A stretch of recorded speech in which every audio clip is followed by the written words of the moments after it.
그 오늘 세 번째 아카데미 마지막 강의는요. 그 마을교육 공동체 이야기 편의 마지막 강의인 거죠. 9월 과정이 또 있고요. 그 오늘은 저기 세종에서 양변창 교수님 모셨습니다. 그 마을교육 공동체 넓게 보기라는 주제로 요청을 드렸고 실제 이야기는 더 풍성하게 담아주셨어요. 제가 그 강의 자료를 미리 좀 봤습니다만 그 전국적으로 어떤 좀 흐름들, 시도들이 있는지에 대한 사례와 또 이 지금 마을교육 공동체 운동의 어떤 지향점 같은 것들을 다시 한번 정리해 주시는 것으로 마무리가 될 것 같습니다. 제가 숨이 차네요. 네, 그 원래 아침 일찍 좀 운전해갖고 오시느라고 피곤하실 텐데 양병찬 교수님 힘내시라고 큰 박수로 네, 맞이하며 시작하도록 하겠습니다. 네, 반갑습니다. 춘천 그럼 이름만 들어도 아름답고 봄 기운이 나는 거라 한 걸음에 왔습니다. 한 번도 안 쉬고 3시간 동안 달려갖고 왔어요. 더욱이 이제 마을교육 공동체에 관심 있는 분들 만나는 거는 저한테는 큰 기쁨이라서 저보다 훌륭하신 두 분 좋은 말씀 있으실 거라고 생각되고요. 저는 조금 차례 중심으로 말씀을 좀 드리겠습니다. 강의 원고는 읽어보시면 될 거고 중간중간 이제 사진들 중심으로 해서 설명을 드리도록 하겠습니다. 결국 이제 학교와 지역의 협력이라는 굉장히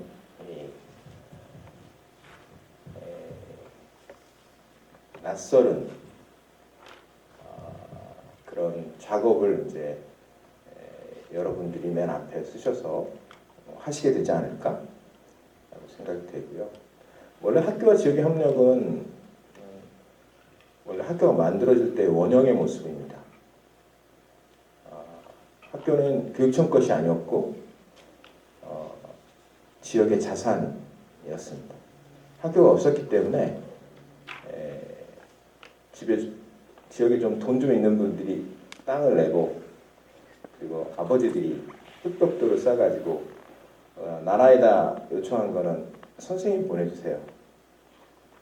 그래갖고 이제 기성회라는 게 있는 거죠. 육성회 혹은 기성회라고 있었고요. 그게 여러분들 학교 다닐 때도 그런 그 회 이름은 기억이 나시죠? 지금은 굉장히 없거나 굉장히 축소되어 있는 상태인데 원래 학교는 그래서 지역 것이었어요.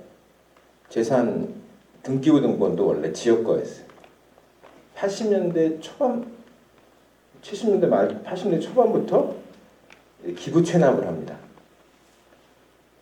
그래서 그 지역의 첫 번째 혹은 두 번째 학교를 제외하고는 대부분 지역이 만들어서 국가에 기부 체납한 그런 구조로 되어 있어서 항상 학교에 대해서 우리 학교, 우리 교장 선생님, 우리 선생님, 우리 운동장 이런 개념이 있었죠. 우리 운동회. 근데 이제 지금은 되게 거리가 있죠. 여러분들이 아마 학부모로서 아니면 지역의 활동가로서 학교를 바라보면 항상 담이 높고 또 심리적 거리가 있죠. 이걸 어떻게 넘어갈 것인가 쉽지 않은 일인데 상당히 큰 변화가 전국적으로 일어나고 있고 강원도에서도 일어나고 있죠. 강원도에서 교육청에서 소액 사업으로 온마을 교육 공동체 사업비를 전체 지역에다 이렇게 막 뿌리는 걸 보고 처음에 굉장히 걱정했어요. 그게 한 10년쯤 됐습니다. 네. 이렇게 해도 되나? 그런데 담당 장학사님이 그러시더라고요. 강원도는 특징이 있어서 학교가 골짜기마다 다 있는데 거기를 어떻게 해야 될지 어떤 주민들이 그 학교에 관심을 갖고 또 무엇인가 활동을 해주시는 걸 기대한다. 근데 사실은 지역마다 편차는 있지만 그렇게 시도하는 건 굉장히 주요했다고 생각합니다. 특히 지역 소멸이랄지 뭐 학교 통폐합 이런 뭐랄까요 밖에서 우리를 보는 시각 그런 시각에서는 사실은 굉장히 거칠은 표현입니다. 거기서 실존하는 사람들이 있는데 살아가고 있는 사람들이 있는데 국가가 연구자들이 지역 소멸이라는 표현을 막 쓰는 거예요. 사실은 좀 무책임하고 야만적 표현인데요. 어쨌든 그렇게 보고 있어요. 근데 우리는 자강해야 되고 자생해야 되는 그런 입장에서 학교는 되게 중요한 자산이고 학교가 무너지면 지역이 더 빨리 무너질 수 있는 확률이 있고 그래서 제가 앞에 이런 그림 이건 이제 일본에서 나온 개념이고요. 많은 우리나라의 연구원들이 이거를 한국에 대입시키는 무비판적으로 대입시키는 그런 상황이 있어요. 간디가 100년 전에 이런 말을 했어요. 도시는 마을을 착취한다. 마을이 세계를 구한다는 책으로 번역되어 있습니다. 원래 제목은 빌리지 스와라지입니다. 거기서 빌리지는 마을로 번역되지만 사실은 자립적 구조를 갖고 있는 굉장히 큰 부족 도시라고 보시면 됩니다. 아마 춘천 정도 굉장히 큰 도시. 인도라는 곳이 굉장히 큰 곳인데 델리나 이런 곳이 이제 그 마을들을 착취했다고 사람 빼가고 농산물 빼가고 하면서 딱 우리의 모습이죠. 서울이 춘천을 착취하는 이런 구조. 우린 거기에 예속되고 특히 마음의 인구 가수화 다음에 오는 것 혹은 더 먼저 뿌리 속에 있는 것은 마음의 과소화입니다. 이거 저버리는 거죠 우리가. 저도 이제 세종에 살면서 늘 도시하고 큰 도시들, 세종 30만 정도 되는 굉장히 빠르게 커가는 도시인데 대도시하고 늘 비교되는 그런 상황에 놓이죠. 이게 아마 지역에 있는 도시들이 다 갖고 있는 입장일 거고 우리는 이렇게 무책임하게 지역 소멸이라고 말할 수 없잖아요. 우리가 사는 곳인데 결국에는 지역을 어떻게 살릴 것인가라고 볼 때 학교를 먼저 살리는 게 훨씬 쉬워요. 학교는 이미 시스템적으로 존재하고 있고 그것에 대해서 국가가 지원하는 구조대로 하면 차츰차츰 통폐합될 겁니다.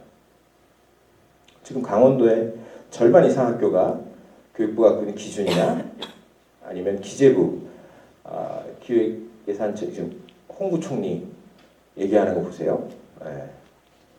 야, 저 사람은 자기 월급은 들어오니까 자기 월급이 들어온다고 국민들의 삶이 어떻게 되는지 그거 나중에 막으려면 훨씬 더 힘든데 그런 것처럼 초등학교가 없어지는 거는 교육부 장관한테는 아무 타격이 없어요. 우리에게 타격이 있는 거죠. 우리가 막아야 되는 거고 막는 방식은 여러 가지가 있지만 맨 마지막에 막는 건 제일 힘든 일이고 통폐합할 때 할 거냐 말 거냐 학부모 투표하면 학부모는 다 간다고 그러죠. 주민들은 학교가 있어야 된다고 그러고 학부모는 많이 지원해주는 옆에 학교에 가겠다고 그럴 거고 갈라치기 하는 거죠. 그게 교육부가 20년 동안 해왔던 일입니다. 춘천 안에는 굉장히 다양한 학교의 그 통폐합 상황들이 있겠지만 어쨌든 학생은 줄고 있습니다. 그런 상황에서 학교를 통해서 교육을 살리고 지역을 살리는 그것이 이제 오늘 얘기해 보고 싶은 얘기입니다.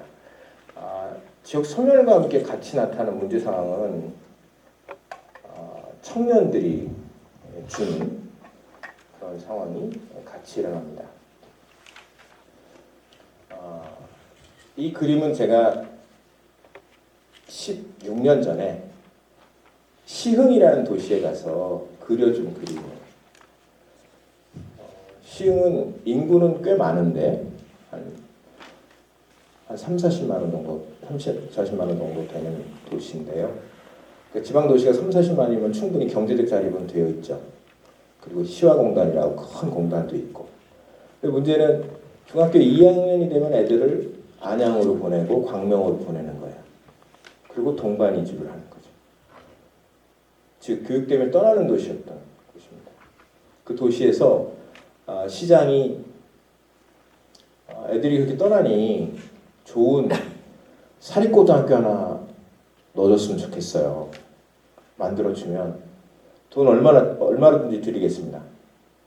그럼 이제 저하고 교육개발원 연구원들을 좀 불러서 이렇게 세미나도 하고 공청회도 했어요.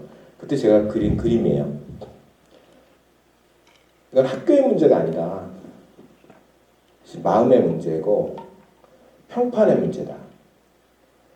우리 스스로가 우리 지역에 있는 학교가 낫다고 여기니까 그러면서 아이들을 다른 지역으로 보내니까 악순환의 고리에 걸리기 시작하는 거다. 지역학교의 낮은 평판, 그래서 지역학교를 기피하고 그래서 뭐 우수인재라고 말할 수는 없지만 어쨌든 아이들이 줄어드는 거죠. 그래서 남는 아이들이 학교에 있는 거예요.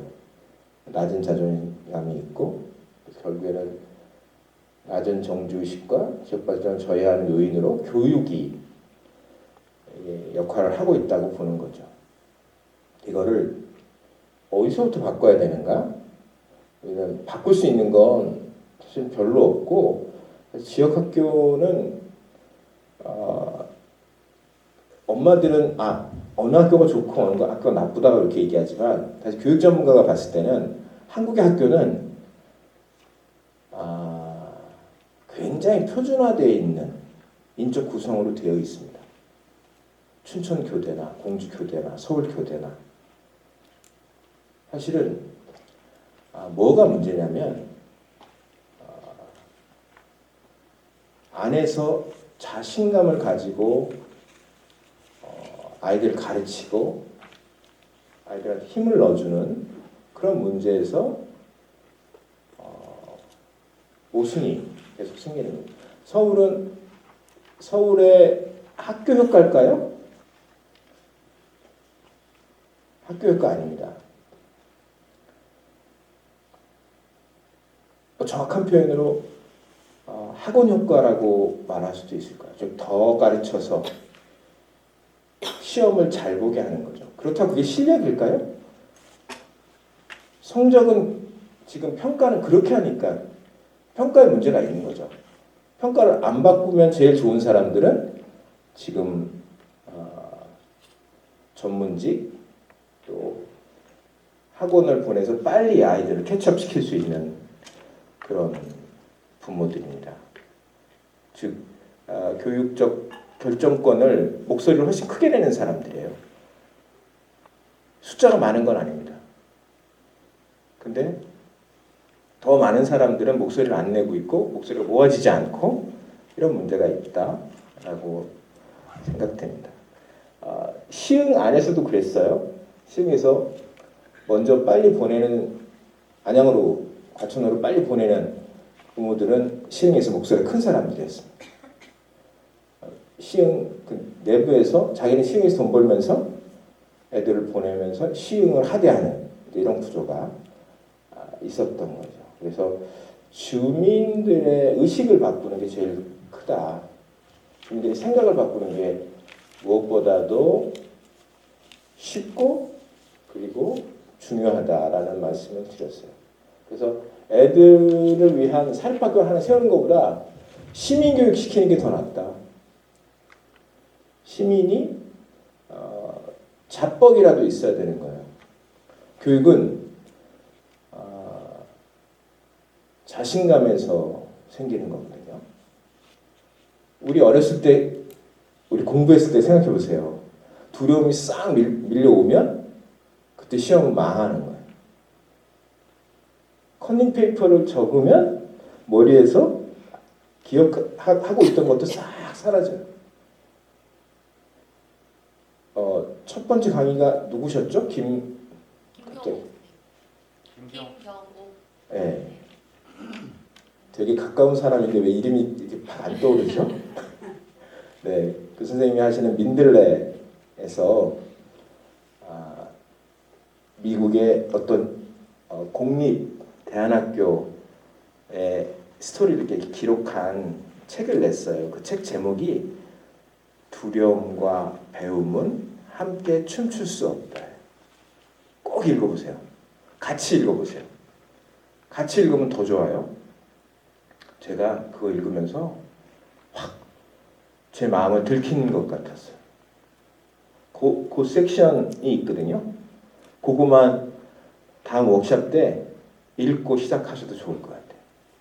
저는 이렇게 강의 쭉 하고 뒤에 워크숍에서 지역의 일종의 교육 계획을, 교육 운동의 플랜을 여러분들이 같이 짠다는 건 굉장히 좋은 그 방법이라고 생각되는데요. 근데 생각을 같이 모으는 게 되게 중요하잖아요. 그 교장 선생님이 아이들은 부모가 어떤 마음을 갖고 있는지, 부모 마음속에 두려움이 들어왔는지를 너무나 빠르게 알고 눈치챈대요. 그리고 바로 전염된대. 부모가 두려워하면 아이도 두려워해. 맞아요. 우리 집사람하고 저하고 맨날 다퉜어요. 공주에 살 때인데요. 우리 집사람이 대처로 가자고 계속 그러는 거예요. 대처로. 자기 직장도 공주였는데 내 직장도 공주고. 안 갔어요. 끝까지 우리 애들은 다 공주에서 학교를 다녔는데 그 두려움이라는 게, 즉 일본의 오이타라는 그 도시의 시장이 그런 거예요. 인구 과소화는 무섭지 않다. 그렇지만 마음의 과소화, 마음이 작아지는 것은 두려운 일이다. 이렇게 얘기했어요. 저는 오늘 계속 그런 얘기를 하고 싶습니다. 그러니까 주민의 주체성을 어떻게, 그 자신감 있는 힘 어떻게 만들 것인가. 지역 주민이 교육에 대한 관심과 지지를 가지기 시작해야 된다. 먼저 선생님들의 상황은 바뀌지 않습니다. 우리가 관심을 갖기 전까지 절대로 안 바뀝니다. 그분들은 그냥 내 직업이니까 하는 거예요.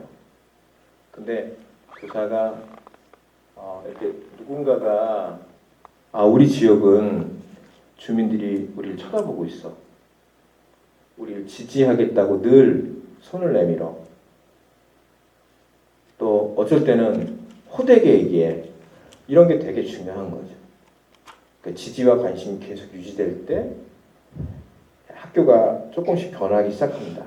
그래서 주민들은 지역의 학교에 아이들을 보내는 것이고 지자체는 교육에 투자를 더 하는 거예요. 지자체는 지역마다 지금 편차가 굉장히 심합니다. 어떤 지자체는 8%까지 자기네 시 예산 전체의 8%를 교육 투자를 하는 곳이 있어요. 시흥시장은 자기네가 1년에 도로 1km를 안 내면 얼마가 남지? 가용 예산이 얼마나 되지? 하고 물었대요. 그랬더니 120억이 남는다고 그러더래요. 그럼 1km씩 내지 말자. 그 사람이 14년 동안 삼선했는데 14년 동안 아니구나. 맞나요? 3, 4, 12. 예. 12년 동안 1km씩 안 냈어요. 1km, 2km씩 안 내고 교육비 투자를 하죠. 우리도 마찬가지라고 봐요. 시장이 아동 청소년에 관심을 갖는 것, 또 주민의 교육에 관심을 갖는 것, 그렇다면 우리가 다른 거에서 아껴서 일로 가야 된다. 근데 이거 역시 주민의 지역 교육에 대한 관심에서 시장도 움직이는 거죠. 즉 교육 투자도 여기서 움직이는 거예요. 교육부에서 다 결정하는 거 아닙니다. 교육부에서는 다 n분의 1로 와요. 그러니까 춘천이 서울보다 적게 오게 돼 있어요.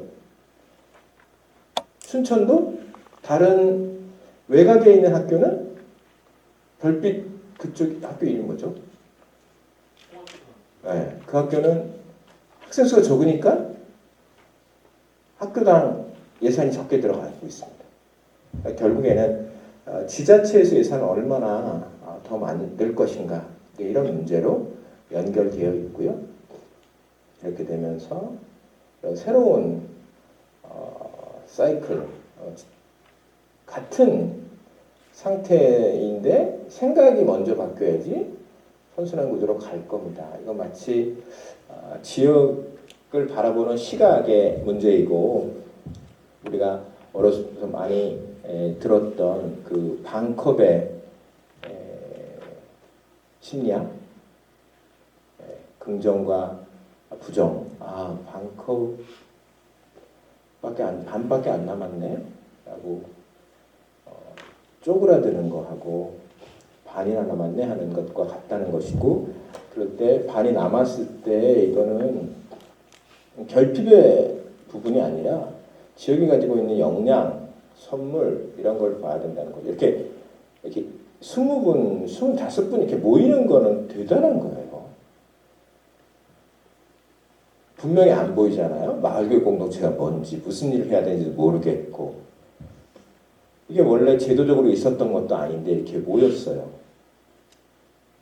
그럼 다 사실 옆에 계신 분들이 되게 중요한, 또 우리가 서로 지지하고 또 함께 길을 걷는 사람들이 된 거죠.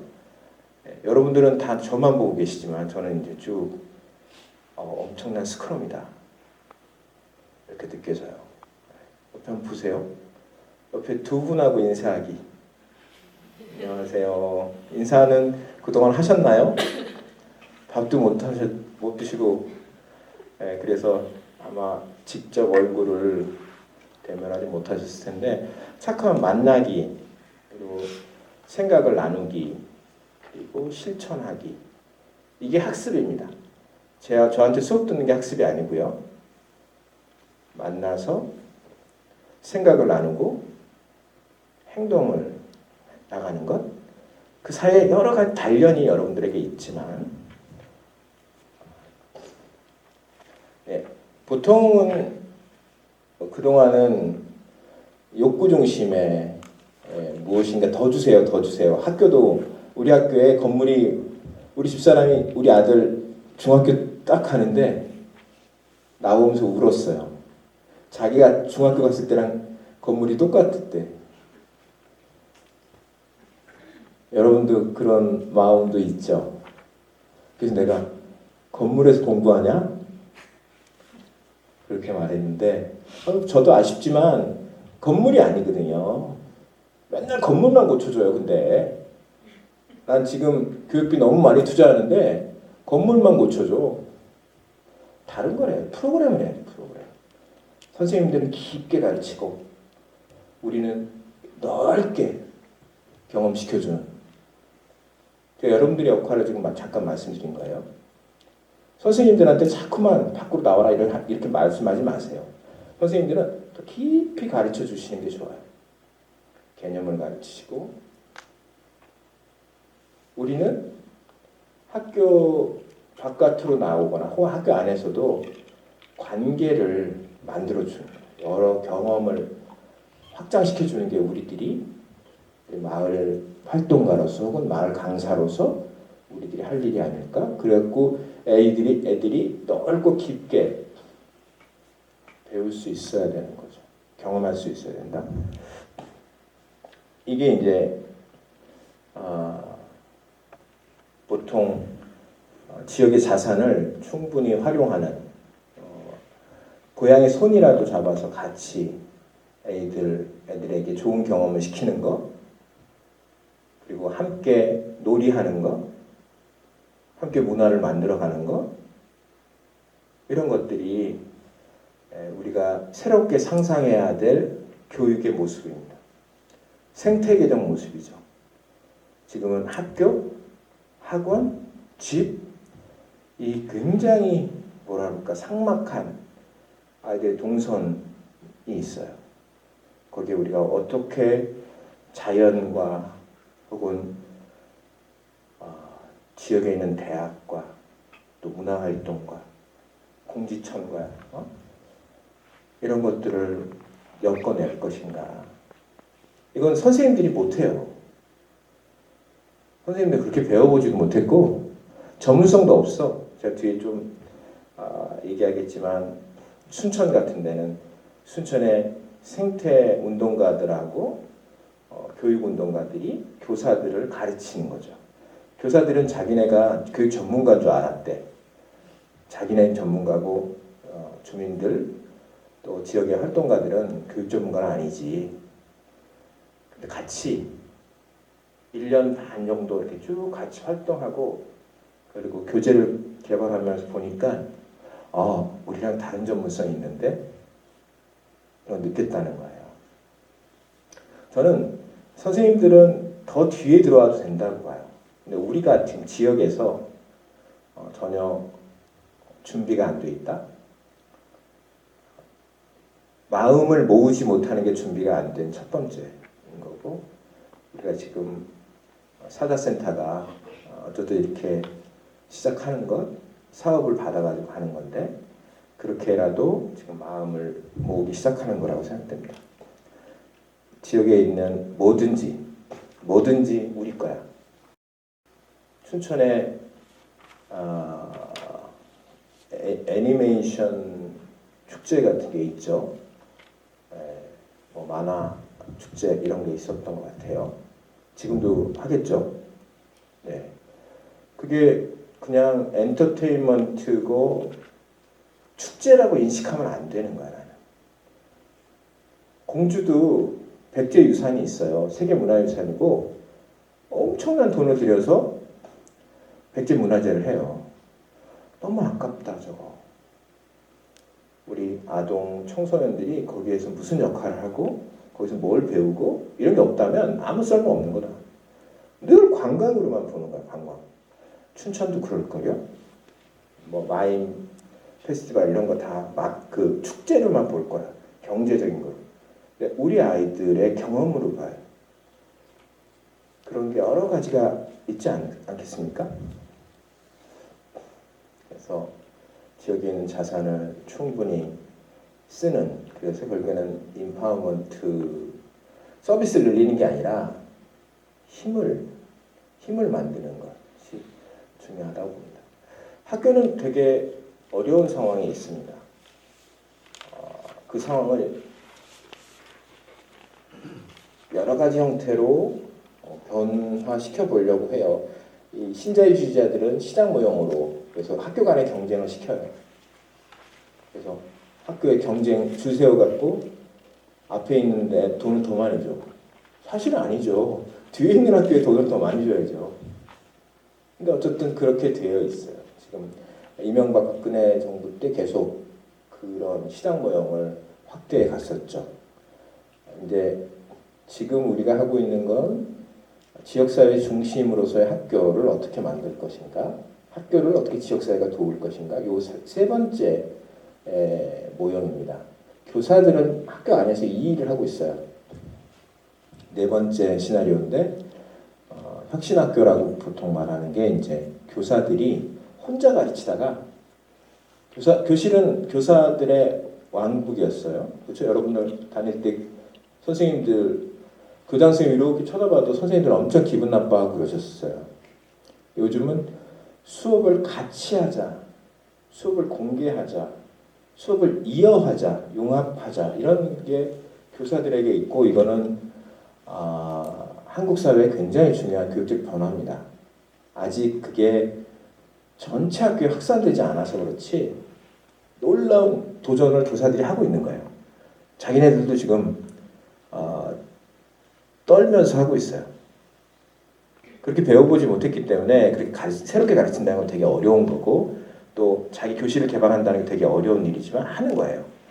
우리는 교사들이 그렇게 하는 거를 지지하면서 지역사회와 어떤 관계를 가질 것인가 이런 얘기를 이제 하게 될 겁니다.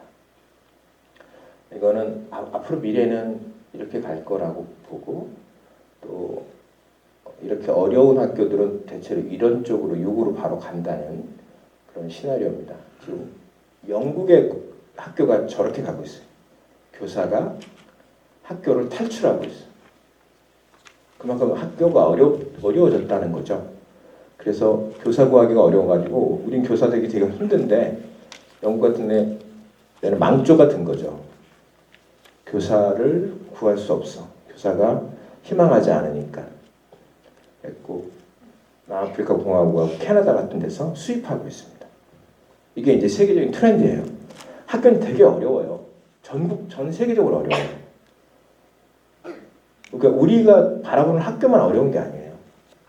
왜냐하면 학교는 150년 전에 만든 제도거든요. 이렇게 안 바뀌어 본 적이 없어요. 어떤 제도가 150년을 그대로 모습을 가겠어요? 여기에는 이런 위기 상황이 존재하고 있기 때문에 우리한테도 손을 내밀고 있는 거예요. 제가 마을교육공동체 사업 혹은 운동을 학교가 내민 첫 번째 학교 개방에 대한 욕구예요. 학교는 맨날 문 닫겠다고 그랬어. 우리 잘할 테니까 상관하지 마라. 그게 이제 오랫동안 교사가 갖고 있는 생각입니다. 우린 전문가니까 터치하지 마. 근데 학교가 너무 어려워져갖고 다 손을 내미는, 지역에다 손을 내미는 굉장히 낯설은 광경이 일어나고 있습니다. 예.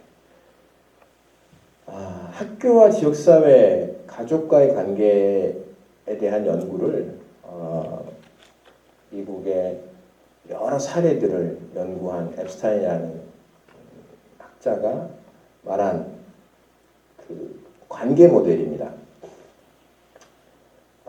아이들은 잘하죠. 그래서 시간이 지나면 나이가 들면 학년이 올라가면 이렇게 가정에서 지역사회에서 학교 쪽으로 이렇게 가게 돼요. 근데 이 셋의 관계가 어떻게 되는가? 그게 각각의 가정과 학교와 지역사회의 경험, 철학, 실천 이것들이 연결돼서 현재 이거 무슨 꽃이라고 이렇게 생긴 꽃이 백꽃이런가요? 이렇게 생긴 부분이 겹쳐지는 지점이고 관계성이 만들어지는 가족과 학교의 관계성은 이거예요. 학교와 지역사회의 관계성은 요거고요. 이거는 어느 사회나 존재해요. 그런데 얘가 도톰해질수록 이 관계성이 깊어지고 넓어질수록 좋은 교육이 일어나는 겁니다. 다양한 교육이 일어나고 교육에 관여하는 사람들이 늘어난다는 걸 말하는 거예요. 즉 공통된 교육에 관심을 갖는 사람이 늘어나는 거라서 이걸 늘리는 것, 이 부분을 늘리는 게 지역의 교육력을 키우는 겁니다. 춘천하고 세종하고 공주하고 서울의 압구정동하고 이게 다른 겁니다.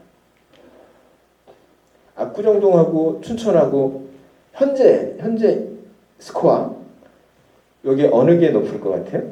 어디가? 춘천이 훨씬 높죠. 이게 핵심이고 이게 굉장히 중요한 건데 우리는 무지랭이 같은 기준을 가지고 있는 거예요. 다 서울이 좋다. 서울 아파트값이 당연히 높다. 이런 돈으로 기준 삼는 이런 거에 다른 게 다 지배당하고 있잖아요. 교육은 요거를 키우는 겁니다. 여러분이 왜 만나셨냐면 학교와 지역사회 관계를 어떻게 풍부하고 충실하게 할 것인가, 깊이 할 것인가, 또 지역 사회와 가족을 어떻게 넓힐 것인가. 이거는 작은 도시일수록 확률이 높아져요. 조금 앞으로 나가기가 훨씬 쉽고, 다 대면 관계적, 춘천은 대면 관계적인 요소하고 또 안면 문화하고 그렇지 않은 문화가 같이 좀 공존하는 정도의 규모 도시인데, 작을수록, 더 작을수록 사실은 저거는 빨리 캐치업할 수 있습니다. 근데 분명히 압구정동보다 우리가 훨씬 높은 건 사실입니다. 그래서 교육의 문제에 요걸 주목하셔야 되는 것. 학교가 있고 지역사회 시설이 있습니다. 청소년 시설이 있어요. 이 시설이 지금 우리라도 이용하고 있으니까 낮에 지금 사용되고 있죠. 어르신들을 위한 카페도 있더라고요. 커피 한 잔을 자판기에서 빼서 먹었는데요. 이런 공간 너무 아까운 거예요. 어른들도 이용하고 학생들도 학교, 학원, 집, 이 사이클에서 학교에서 청소년 수련관 들렸다가 집으로 돌아오는 그런 구조를 어떻게 만들 것인가? 부모들이 바뀌어야 되고 또 지역이 그것을 받아들일 수만. 여기 하드웨어만 있으면, 그리고 YMCA가 운영하는 그 몇몇 사람들만 있어서는 안 돼요. 여기서 같이 영화 보여주는 엄마들이 있어. 스토리텔링 해주는 엄마들이 있어. 그러면 아동들도 여기 들어오는 거죠.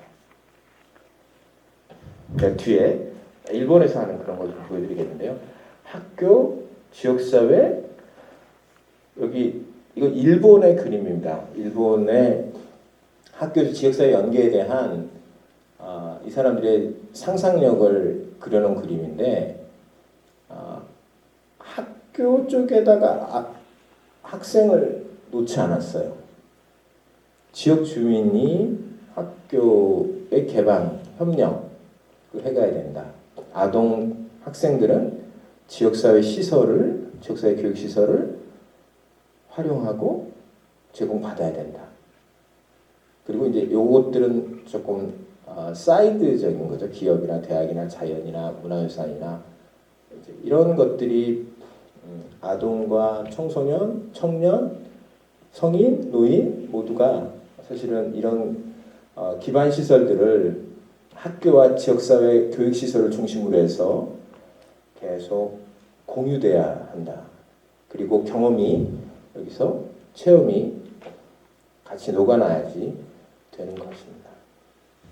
아까도 제가 잠깐 말씀드렸던 저는 오랫동안 학교와 지역사회의 연결에 대해서 연구했던 사람입니다. 2000년대 초부터 우리나라 학교는 굉장히 폐쇄적이다. 지역 주민들이 학교를 문을 열어달라고 그랬을 때 학교가 냉큼 열어주는 곳은 없었어요. 늘 우리는 교육을 얘기해요. 아이들의 그 다양한 활동들을 우리가 지원해 드릴게요. 들어가려고 하면 교장선생님은 관리, 안전 이런 얘기로 이제 문을 닫았죠. 그리고 교사들도 마찬가지였고, 나 수업하고 퇴근해야 돼, 이런 거였습니다. 근데 처음으로 마을과 함께라는 말을 학교 쪽에서 발신하기 시작했다. 이게 굉장히 새로운 전환이라고 생각됩니다. 이제 마을로 시선을 돌리는 학교, 또 마을의 주민들에게 관심을 갖고 주민들의 역량, 누가 뭐 잘하시지? 라고 찾고 있는 선생님들이 생긴 겁니다. 이거에 대해서 되게 주목하시면서 지금 여러분들도 오신 거라고 생각됩니다. 이걸 마을교육 공동체라고 하고 있고, 이건 뭐 경기도 교육청에서도 시작됐지만 서울시 교육청, 그리고 전국이 다 지금 하고 있고, 특히 기초자치단체하고 교육청이 같이 하는 혁신교육 지구 사업은 전체 226개 지자체 정도 되는데요. 그 중에 190개가 참여하고 있습니다. 그러니까 한 5분의 4 정도 되는 도시들이 학교와 협력하고 싶다, 재정 투자를 지자체가 하겠다라고 하면서 혁신교육 지구를 하기 시작하고 있습니다.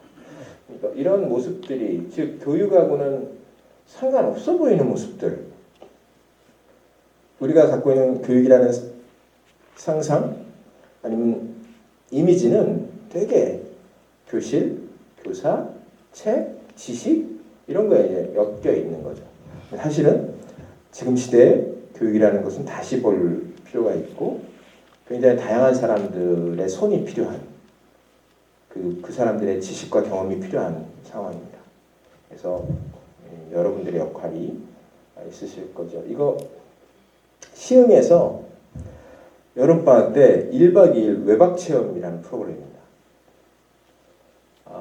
시흥은 학습 마을 사업이라는 게 있었어요. 그러니까 동네마다 마을 교육 프로그램을 재정 지원을 받아갖고 하던 것인데 언니 오빠들이 이제 아이들하고 같이 여름방학을 캠프를 하는 거죠. 일종의 캠프.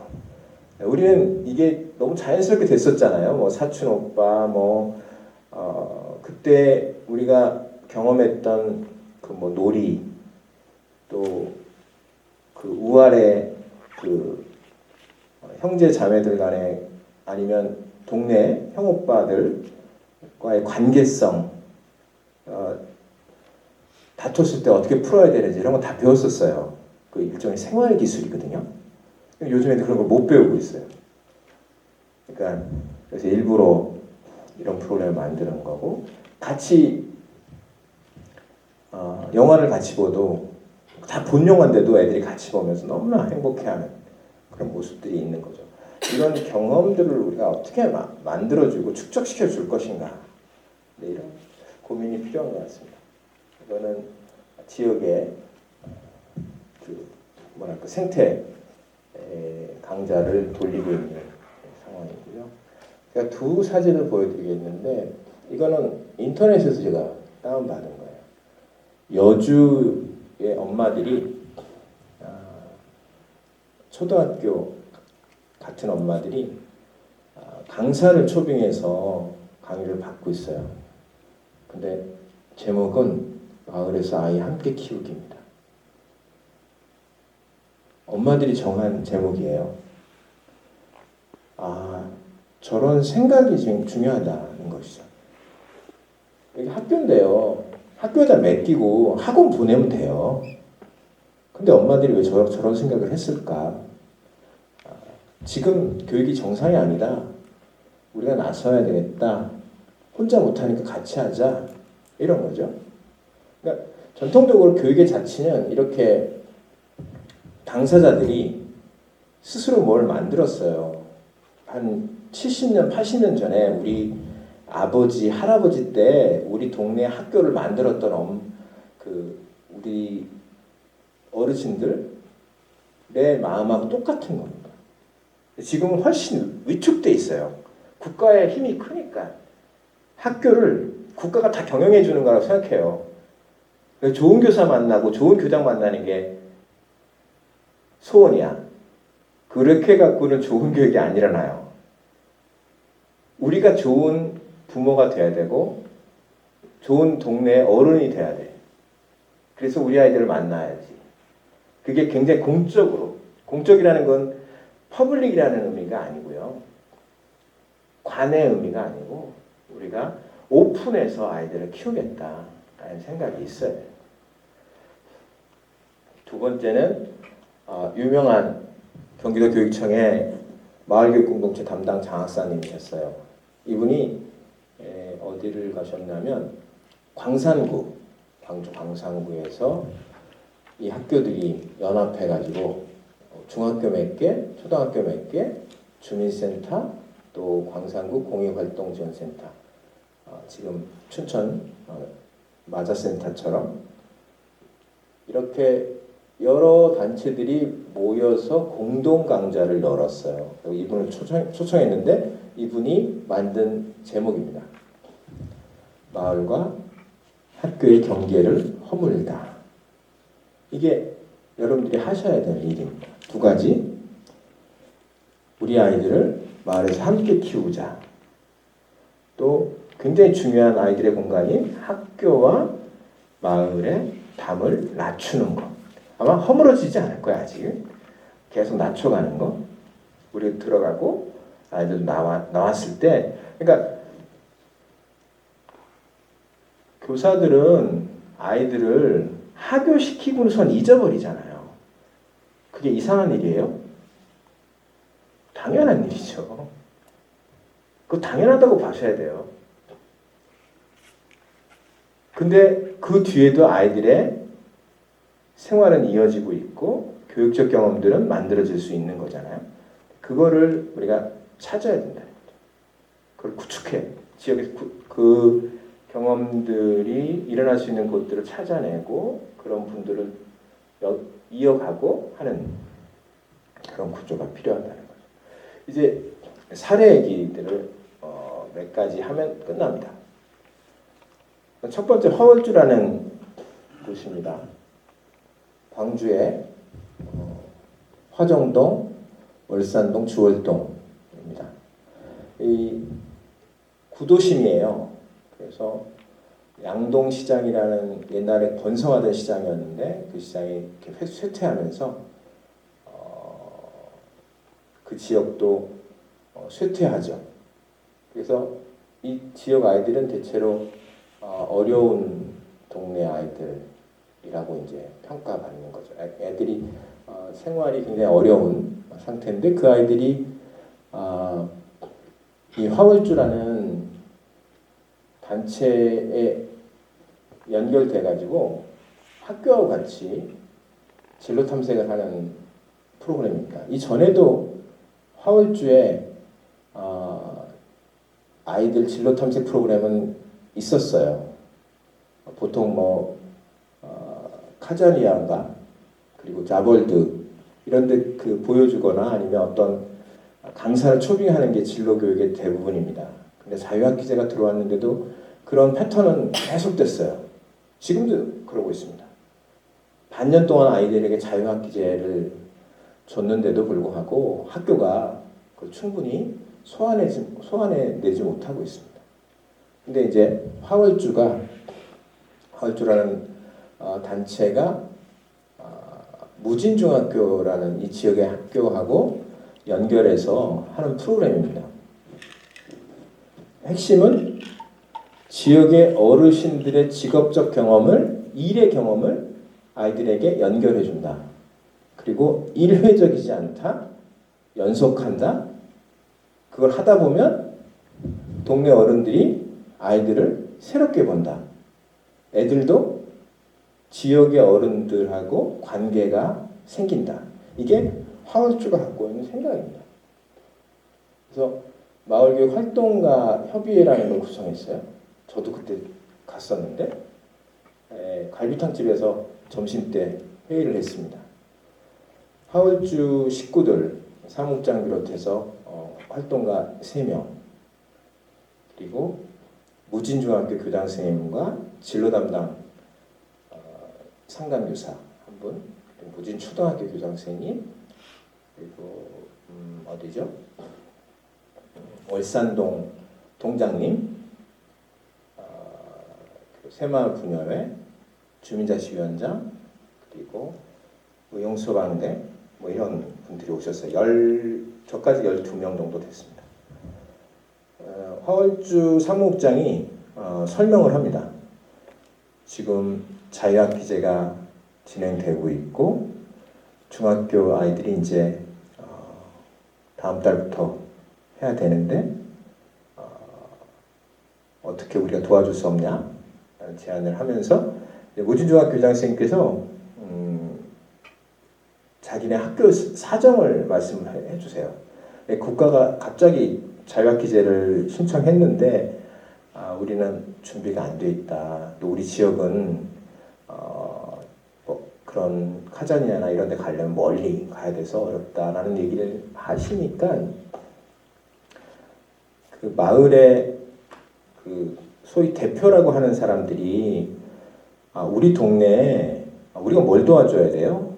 그러면서 제 친구 아버지가 아직 한약방 하시는데 괜찮아요? 내 친구가 꽃집 하는데. 그러니까 이분은 직업이라는 게 뭔지 애들한테 직업적 경험이라고 해줘야 될 그게 뭔지에 대해서 조금 뭐라 그럴까 자신이 없었어요. 근데 자기가 알고 있는 사람한테 쭉 얘기하니까 사무장이 그거 좋죠. 그러니까 거기서 바로 연결된 게 8명 정도 돼요. 그래서 전화하고 그 뭐라 그럴까요? 그냥 회의처럼 만났는데 되게 포멀하게 그냥 네트워크 그 자리가 돼버렸어요. 그래서 그 지역에 오래 살았던 그 지역의 일종의 유지들이 지역 학교를 어떻게 도와줘야 될지 한 번도 생각해보지 않았는데 거기서 생각하게 됐죠. 이런 거 다 같이 있구나. 그러면서 새마을금고은행원, 뭐 도서관의 사서, 사회복지사, 또 인디밴드 여기 있죠? 꽃집의 플로리스트라고 하고 카센터의 엔지니어, 그리고 마을 목공하는 마을 이분은 진짜 마을교육 활동가죠.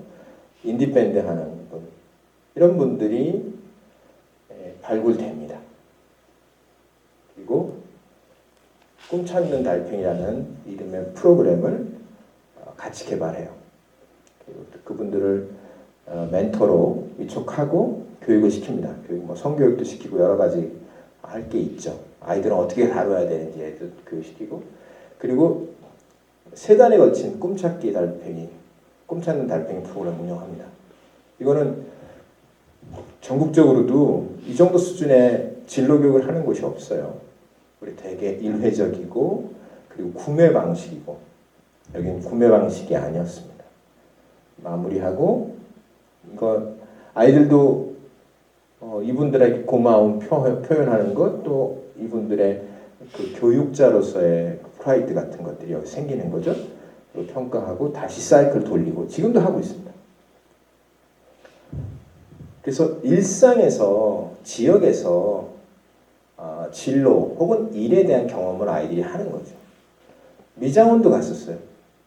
근데 미장원에 간 아이가 사실 미용에 조금 관심이 있는 애였는데 자기는 그냥 머리 하는 것만 배우러 갔는데 이 동네에는 상담실이라고 동네 어른들이 와가지고 다 그 미용사한테 얘기하고 그런 거 너무나 자기는 동네가 정겨웠다고 애가 그랬대요. 그래서 옥수수 삶아 먹고 뭐 이런 것들. 그러니까 애들이 지역에 있는 어른들하고의 관계가 그냥 지나가는 사이였잖아요. 근데 몇몇 포스트에 우리 동네 어른들, 내가 아는 어른들이 있는 거예요.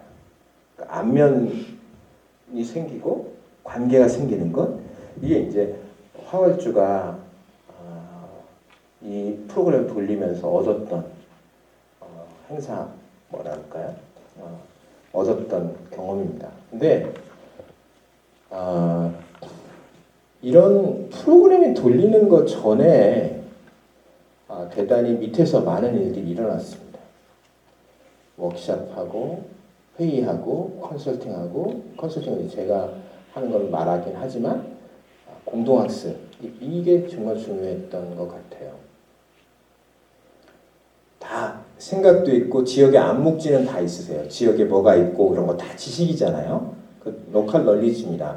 여러분들 춘천에 무슨 일이 있다 아니면 효자동에 뭐가 있다 여러분 다 아시잖아요. 그런 것들을 역사적으로 맥락적으로 생활적으로 경험했던 거를 꺼집어내는 거. 그런 회의가 이게 자산입니다. 이게 있어야지 학교하고 만나는 거예요.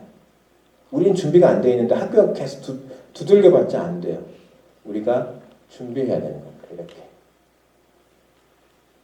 이것 자체가 학습이에요. 아까도 잠깐 말씀드렸는데 모여서 생각을 나누고 실천으로 가는 거. 이게 학습이라고 제가 말씀드렸죠. 거기에 또 중요한 부분이 이렇게 계획을 같이 세우는 거, 자원을 모집하는 거, 이런 게 학습입니다. 학습을 저런 걸 계속 학습이라고 생각해야지 여러분들이 성장하는 걸 느끼고요. 그리고 이게 그냥 일로만 끝난다고 안 생각합니다. 이렇게 하다가 어떤 분은 진짜 활동가가 됩니다. 사회적 경제라고 계속 말하는 그런 활동가도 돼요. 이 단체는 처음에는 학교나 공적인 공간하고만 얘기 같이 했었어요.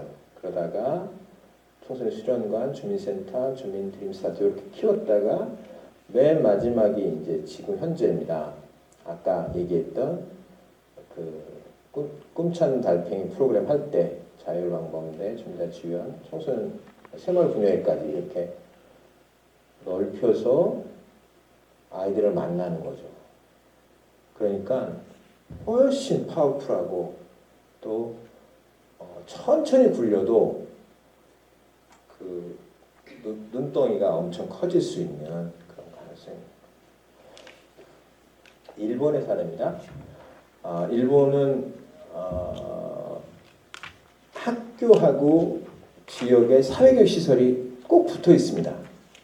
초등학교 하나당 사회교육 시설이 하나가 있는 곳도 있고 중학교 하나당 사회교육 시설이 하나가 있는 것도 있습니다. 요코하마는 그게 없었어요. 왜냐하면 대도시였기 때문에 학교 짓는데 돈을 너무 많이 들어가니까 그 지역사회 교육 혹은 시민교육 센터는 없었습니다. 근데 점차 아이들이 줄고 도심에 여유교실이 생깁니다. 춘천도 있을걸요? 옛날에 뭐 10반씩, 15반씩 있던 학교들이 지금 여유교실이 생기고 있을 겁니다. 그걸 어떻게 할 것인가? 평생교육 구상으로 넘어가서 아이들뿐만이 아니고 어른들과 관계하는 프로그램을 만들자고 했고 커뮤니티 스쿨이었어요. 지역사회 학교를 학교 안에다 넣자는 거예요. 지금 자바라가 있죠. 이거 학교의 일부 시설인데 교실이 한 3개, 4칸 정도 있고 사무실이 하나 있는 정도의 공간입니다. 그렇게 큰 공간은 아닌데 여기에 준 공무원이 배치되어 있습니다. 우리나라로 얘기하면 평생교육사 그 프로그램 운영자가 배치되어 있습니다. 한 명이. 그리고 관장은 비상근 관장이 있고요. 이 학교 공간은 4시면 자바라가 쪼르륵 내려와요. 같이 쓰고 있다가 4시에 아이들이 집에 돌아갈 때 세컴이 걸리는 거죠. 그래서 지역사회 주민들이 들어오는 그런 교실로 바뀌는 거예요. 아이들도 같이 데리고 들어오죠. 여기는 일본의 뭐 사교육 시설에 가면 대부분 있는 다도 전통 그 차 관련된 프로그램을 하는 곳입니다. 굉장히 노할머니가 마스터 같이 있고 강사가 있고 배우는 사람들입니다. 이런 프로그램도 여러 개 돌고 있고요. 저는 여기에 주목했어요. 15년 동안 이 커뮤니티 하우스에서 아까 커뮤니티 스쿨이었다고 그랬죠. 근데 학교 바깥에도 이런 공유 공간이 생겨서 더 넓히게 되니까 커뮤니티 스쿨이라는 이름을 커뮤니티 하우스라고 바꿨어요. 여기에 15년 동안 자원봉사하는 스토리텔링 아주머니예요. 한 20분 동안 제가 참관했는데 애들 혼을 그냥 싹 막 몰입 그 자체였습니다. 옆에 중학교 아이들이 다른 프로그램을 기다리고 있었는데 자기도 어렸을 때 들었다고 저분한테 그런 얘기 하더라고요. 그러니까 이렇게 이어지는 거예요. 프로그램이라는 건. 축적되는 것이고 우리는 지금 막 프로그램을 막 만들고 내년에 또 바꾸고 막 그럽니다. 프로그램은 켜켜이 쌓이는 거. 그래야지 리듬이 생기고 우리도 분주하지가 않아요. 근데 우리 일본은 우리보다 이제 저렇게 지역사회 교육의 역사가 좀 길긴 합니다. 그렇죠? 우리도 어떻게 하면 학부모들 혹은 지역의 주민들의 뭐 자원봉사 아니면 방과 후 강사 활동 이런 거에서 천천히 리듬을 만들어 갈 건가, 안정감 있게 만들어 갈 것인가를 주목할 필요는 있다고 보여요. 그 요코하마 커뮤니티 하우스의 중학교 아이들이 그 기관하고 함께 했던 청소년 참가 프로젝트입니다. 일본 동네마다 마을 축제가 있어요. 마츠리라고 하는 축제가 있고 여름에 하는 데가 있고 가을에 하는 데가 있는데 여기 여름에 7월 7석에 하는 어린이 축제가 있습니다. 요 신사를 중심으로 해서 하고 있습니다. 근데 이 중학교 아이들이 예술가하고 같이 공동 기획을 했어요. 그리고 이거는 매 해마다 이 중학교 아이들이 담당해요. 그래서 마치 이 어린이 축제는 중학교 애들이 주인공 같은 겁니다. 이거 별거 아닌데 같이 만들어요. 그리고 이렇게 라이트업을 합니다. 뭘로 만드는지 아세요? 페트병 색을 칠해가지고 라이트업을 하는 겁니다. 이걸 매 해마다 해요. 그리고 초등학교 아이들이 오면 페이스 페인팅이나 이런 소소한 것들을 중학교 애들이 초등학교 애들에게 하는 거예요. 우리는 중학교 애들한테 무슨 프로그램을 줄까 맨날 생각합니다. 근데 여기는 자기가 초등학교 때 참여했던 어린이 축제에 자기가 중학생이 돼서 자기가 기획자가 되는 거예요. 그 주도해요. 그럼 굉장히 프라이드를 느끼고. 그러니까 아이들에게 프로그램을 계속 주는 게 문제가 아니고요. 프로그램의 역할을 다양하게 해가는 것. 이게 아마 우리도 그래서 초등학교 아이들과 중학교 아이들이 관계성 그리고 초등학교 아이가 중학교가 됐을 때 내가 받았던 걸 내 후배들에게 뭐 이런 개념이 있어야 되는 거죠. 깨졌네요. 와카야마 대학이라는 대학에 제가 1년 안식년을 갔었습니다. 그때 프로그램을 보고서 야 이건 대단하다라는 생각을 했는데요. 고가와 고등학교라고 옛날에 굉장히 좋은 학교였는데 지역이 과수화되면서 학교도 쪼그라드는 거죠. 100년 넘은 고등학교인데도 학교가 좀 약화됐을 때 고등학교 교장선생님이 자기 친구인 와카야마 대학 교수를 찾아가서 좀 대학에 도와줬으면 좋겠다. 그리고 지역에 주민들하고 학생들을 같이 교육에 참여시키자라고 해갖고 고등학교, 대학교 연계 그리고 지역 주민의 참여를 통해서 연령, 분야, 업종을 넘어드는 지역 만들기 학습을 합니다. 고등학생들이 6개의 워킹그룹, 뭐 학습동아리라고 보면 되겠습니다. 6개 워킹그룹을 운영하면서 대학 교수들이 워크숍을 운영해주고 교사들이 참여해서 지역 주민들하고 같이 일종의 지역의 문제 해결 학습을 하는 겁니다. 본인의 진로도 결정할 수 있는 진짜 학습, 진짜 배움이라는 말을 하는데요. 와카야마 지역이라는 곳은 오사카에서 바로 옆에 붙어 있는 농업 중심의 도시인데요. 이들은 공육이라는 말을 써요. 함께 키우는 공동체라는 말을 쓰고요. 전통 교육을 가지고 있습니다. 이거는 민화, 그러니까 옛날 지역 얘기, 옛날 얘기는 마음의 고향이라는 겁니다. 지역의 어르신이 품잡고 아이들 앞에서 옛날 얘기를 해주는 거고요. 농경사회니까 여기도 집공예가 이렇게 이어지고 있고 장기 가르치는 할아버지. 즉 어르신들이 지역의 아이들에게 일종의 역할을 할 수 있는, 그래서 아이들이 만날 수 있는 지역 주민의 연령층이 굉장히 넓은 거예요. 우리 아이들이 연령층으로 봤을 때 얼마나 되면 어른들과 만날까, 이런 걸 늘 생각해 봐야 되는 겁니다. 그거는 관계의 빈곤이에요. 저희 애들은 할아버지가 할머니가 키워주셨으니까 할머니에 대한 기억과 경험이 있어요. 그러니까 이제 할머니와 할아버지에 대한 태도를 어떻게 해야 되는지 대충 알죠. 근데 보통의 아이들이 그렇지 않은 애들 많잖아요. 이런 것들이 여기서 이제 만들어지는 거죠. 선배가 아까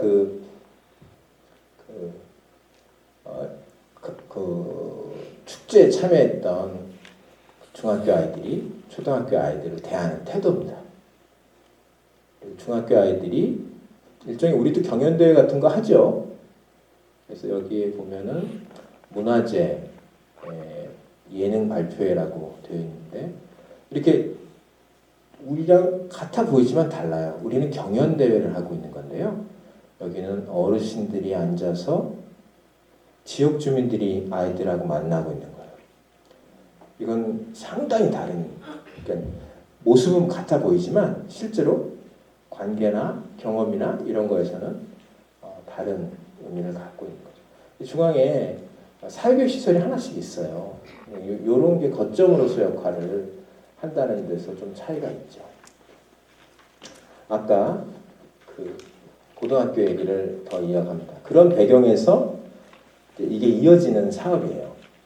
그런 지역성이 강한 곳이었기 때문에 이제 고가 고등학교 같은 데서 이제 이런 일이 일어나는데 아이들의 학교 내 커리큘럼을 지역화 시키는 겁니다.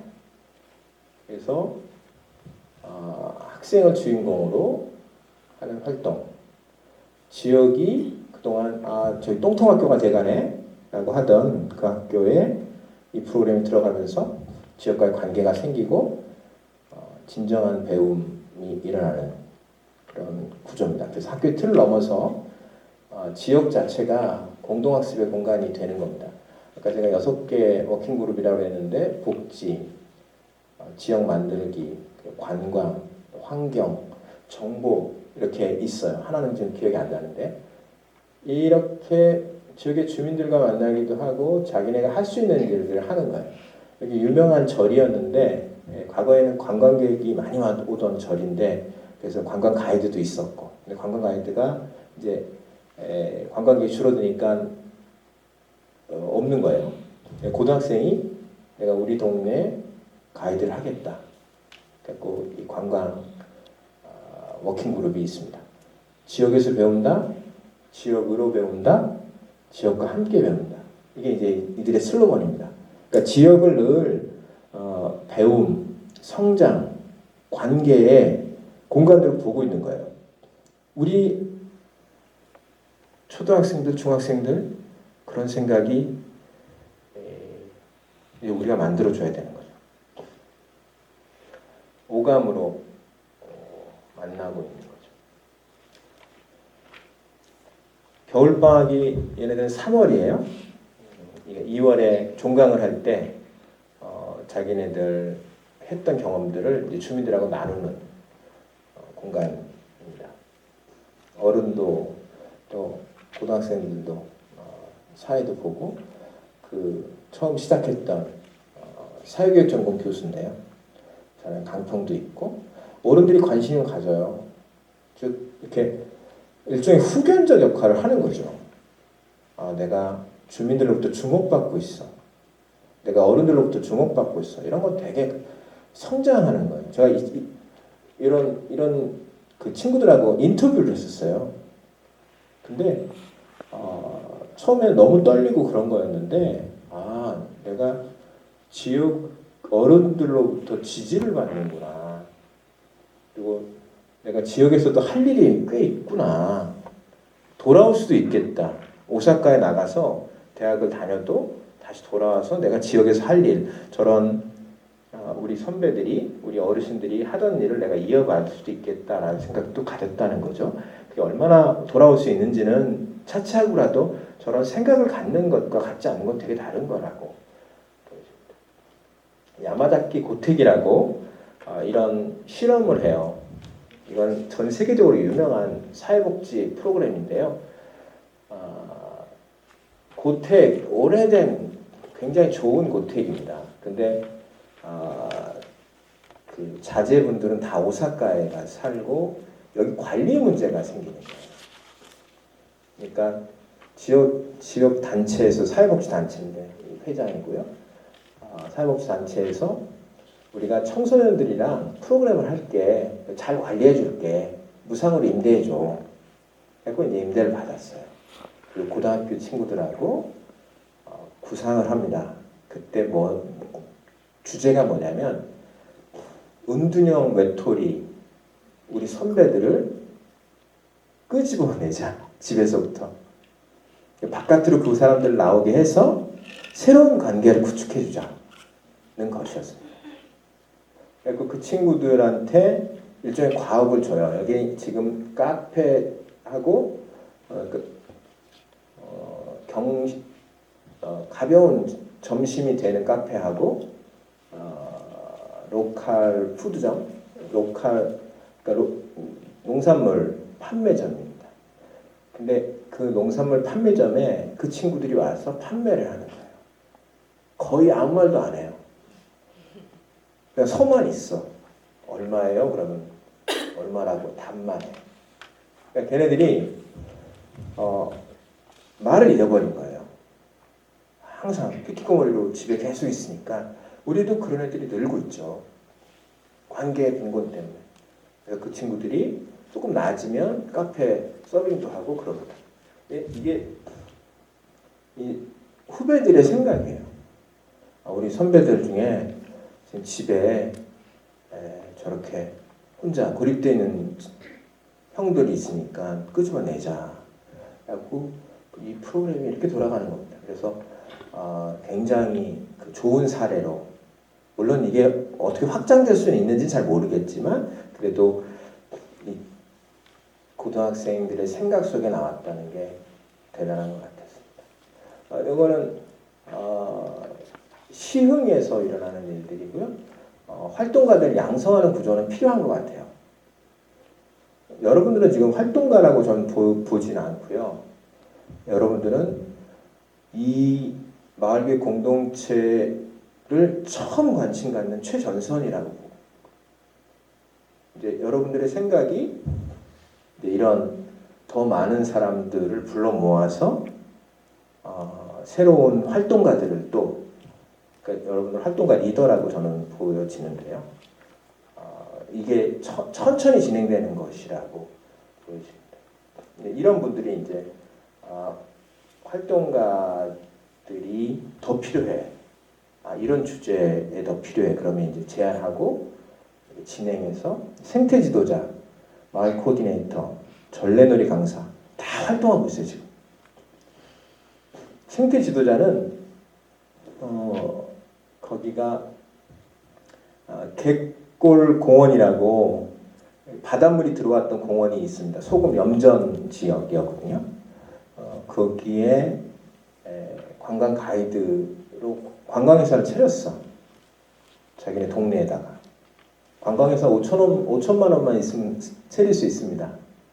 그래갖고 실제로 로컬 가이드를 하고 있습니다. 로컬 가이드란 말 요즘 막 쓰고 있죠. 이 사람들은 한 10년 전에 이 연수를 받기 시작하고, 이거 지역에 오는 사람 손님들을 안내하고 아이들 체험 활동 같은 것들, 학교에서 주는 것 같은 것들을 우리가 안내해주면 조금 수익이 되겠구나. 모여서 하고 있습니다. 근데 마을 교육을 가지고 돈을 번다, 또 사회적 경제를 만든다, 이건 쉽진 않습니다. 활동을 늘리는 것, 그리고 또 우리가 최소한의 투자한 시간에 대한 어떤 보상 아니면 경험 이런 걸 올리는 것이라고 보시면 될 겁니다. 이거 또 시흥의 한 사례인데요. 작은 도서관을 운영하고 있는 스님들 흥분의 책놀이방이에요. 근데 이 책놀이터가 애들을 책을 읽어주고 그러다 보니까 아침마다 결식하고 가는 거예요. 이 친구들이 자기네 책놀이터를 이렇게 지나가는 거예요. 아, 빵보다 아니 책보다 밥이 더 중요하구나 라고 아침에 굉장히 간단한 해피밀을 해주고 있습니다. 애들이 여기를 아침마다 지나가는 거예요. 제가 이 사진에 울컥했어요.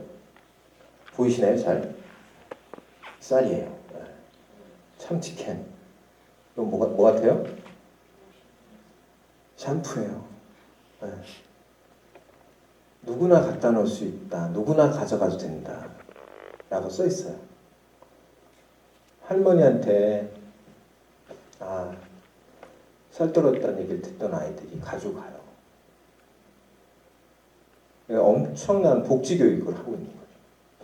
이거 하나 딱 놨는데, 그리고 누구나 갖다 놓을 수 있으면 갖다 놔라. 이게 아마 스님들이라서 이런 아이디어가 나오신 것 같아요. 보시하고 뭐 이런 것들 때문에 그러신 것 같은데요. 이렇게 한국의 사례들이 조금씩 진화하고 있습니다. 조금 쉬었다가 마지막 사례들, 다른 사례들 더 얘기 나누겠습니다. 수고하셨습니다. 지금까지는 조금 파편적인 얘기들을 학교와 지역사회 연계가 어떤 것인지 끊어지는 것이라고 한다면 순천 얘기를 한번 쫙 같이 보시면 한 도시에서 어떻게 교육도시를 다시 디자인하는가 라는 것들이 개념이 잡히실 것 같아요. 저는 마을교육공동체에서 가장 중요한 거, 또 아니면 혁신교육지구에서 가장 중요한 것은 주체 형성이라고 생각합니다. 그러니까 지금 이렇게 와 계시는데 관심이 있어서 오신 거죠.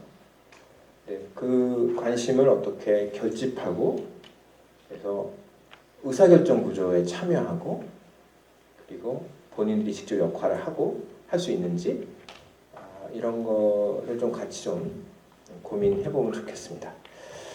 순천은 원래 교육도시죠. 춘천도 교육도시였죠.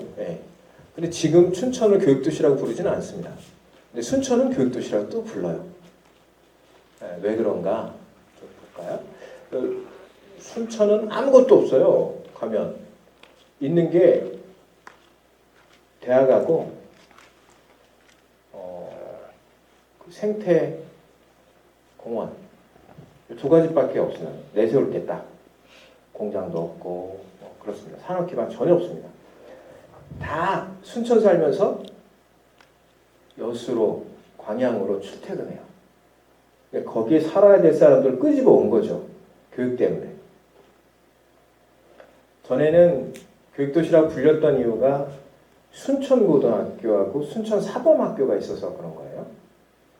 그러니까 거쳐서 대처로 가는 기반을 마련해 주는 거죠. 전에부터 교육도시라는 건 다 그런 특성을 가졌습니다. 아마 춘천도 그러죠. 강원도에서 춘천으로 와서 서울로 보내는 그런 징검다리 역할을 했었던 것이죠. 순천이 근데 새롭게 정주하는 교육도시를 어떻게 만들 것인가 이제 이런 고민을 하는데요. 시작은 되게 도식적으로 시작합니다. 우리도 지금 마자센터에서 사업비를 받아가지고 이렇게 홍보해가지고 여러분들을 모셨어요. 굉장히 뭐랄까 이 순서는 요런 순서를 즉 탑다운적인 순서를 겪습니다. 근데 그렇게 해갖고는 성공할 수 없습니다. 순천도 그렇게 시작했어요. 이렇게 엄청 업무 협약식 MOU로 시작합니다. 오래되지도 않았어요. 2018년이에요. 지금부터 한 3년 전에 시작됐는데 요게 주요합니다. 교육민회라고 지금 스스로도 표현하고 있는데 교육회의를 아무 권한도 없는 회의를 하고 있는 거예요. 근데 권한도 없는 회의를 하는데 거기서 힘이 생겨. 뭐에? 그냥 의사 결정을 내리는 곳은 아닌데 논의를 하는 공론장을 만들어 놓은 겁니다. 그거에 대해서 설명드릴 거고 그게 바로 실무협의회로 연결되는 굉장히 좋은 구조를 갖고 있습니다. 그리고 내용을 채우는 마을교육과정을 하는 것입니다. 아까 민회라고 하던 거 지금 조례도 만들었어요. 얼마 전에 통과했는데 거기에 교육민회라고 아직 찍었습니다. 우리나라에서 말하는 그 민회입니다. 그 주민들이 무슨 의사결정을 해서 지역에 중요한 일들을 결정하는 것. 이거 이제 민회라고 했잖아요. 그걸 그대로 쓴 거고 거기 교육만 붙인 거예요. 처음에는 이렇게 교육 논의 모임으로 했고 누구나 참여할 수 있는 이라는 게 되게 중요한 포인트 같아요. 혁신교육, 마을교육 공동체 등 지역의 교육적 주제를 관심 있는 사람은 누구나 들어올 수 있다는 거고 SNS죠? 네, SNS 단톡방에다가 지역 활동가, 시민단체, 학부모, 교사, 학생도 오더라고요. 시의원, 지자체 공무원들 지금 한 150명 후반대쯤 된 것 같아요. 단톡방이 있어요. 거기서 그냥 수시로 정보를 주는 것이고 한 달에 한 번씩 정담회라고 하루 그 7시에 모여서 한 2시간 정도 토론합니다. 매달 주제가 달라져요. 그 주제 토론을 하면서 학부모의 입장도 또 교육청 공무원들의 입장, 교사의 입장, 시의원들의 입장, 학생들의 입장이 다 나와요. 저도 제가 19차에 참여했습니다. 순천 국제화 특구 해제를 할 것이냐 말 것이냐. 국제화 특구라는 게 뭐냐면 다른 특별한 내용은 없고요. 농어촌에다가 원어민 강사 보내는 게 제일 큰 돈이에요. 계속 할 거냐. 한 명당 한 5천만 원 1년에 드는데 다 보내고 있고 아마 춘천도 아마 할걸요? 하고 있어요. 많은 지역에서. 근데 공무원이 제안해요. 지금 현황이 이렇고 우리가 경비를 이렇게 쓰고 있는데 실효적입니까? 라고 물어보는 거예요. 저는 이거에 대해서 되게 부정적이었기 때문에 이렇게 보면서 좀 의아했어요. 갑론을박이 아주 치열하더라고요.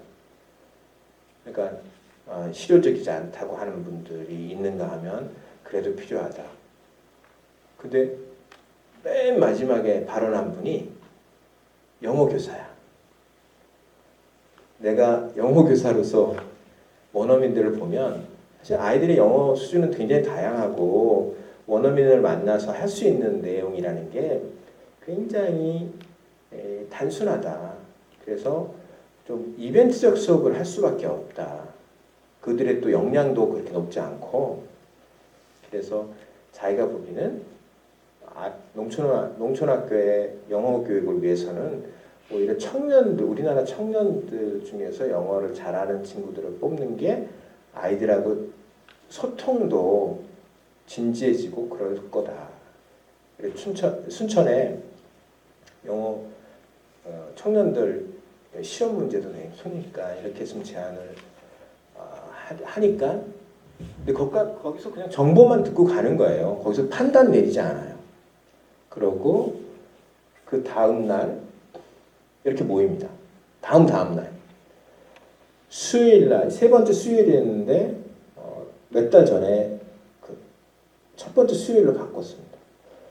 그리고 금요일 날 만나서 그 정담의 의견을 정리하는 거예요. 의견이 이랬었고 어디가 다수였고 그리고 또 행정의 입장은 이렇고 그러면서 그 협력 사업들을 논의하는 그런 프로세스를 거쳐요. 그리고 주무부처하고 연관 부서에다가 그걸 다 알립니다. 이렇게 결정됐다고. 그리고 단톡방에다가 결정됐다는 얘기를 써요. 그래서